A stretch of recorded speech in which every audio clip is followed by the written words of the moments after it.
So the problem is that right now, the criminalization statute is what gives Donald Trump the ability to take children away from their parents.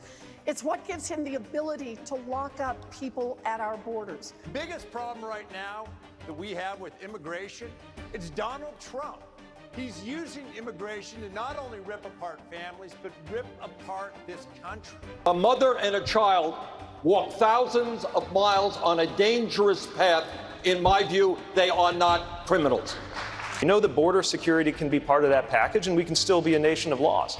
The problem is we haven't had the will to get it done in Washington. That we do a 21st century Marshall Plan with Honduras, El Salvador, and Guatemala so that we can get to the root of this challenge so people can find safety and opportunity at home instead of having to come to the United States.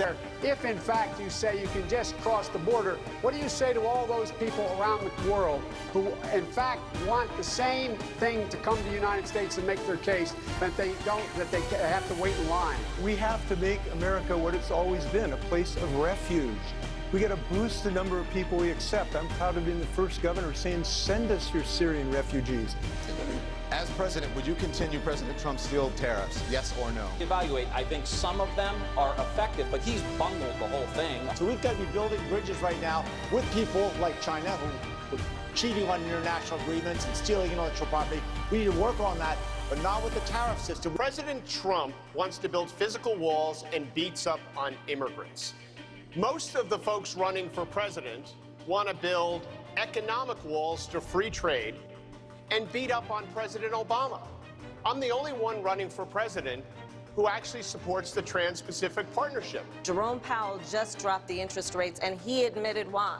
Because of this so-called trade policy that this president that has been nothing more than the Trump trade tax that has resulted in American families spending as much as $1.4 billion more a month on everything from... Pushing for fair trade, not trade deals that give away the sovereignty of the American people and our country, that give away American jobs, and that threaten our environment. These are the three main issues with that massive trade deal, the Trans-Pacific Partnership. Not only did he not have bad trade deals, he started a trade war with China, and he just signed on to another bad trade agreement with NAFTA 2.0, a giveaway to drug companies in Mexico. The United States is not going to use nuclear weapons preemptively, and we need to say so to the entire world. This president's made America versus America alone.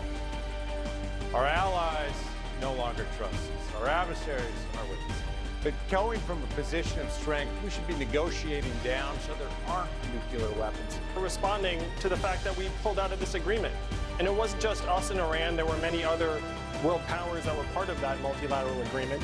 We'd have to try and re-enter that agreement, renegotiate the timelines, because the timelines now don't make as much sense.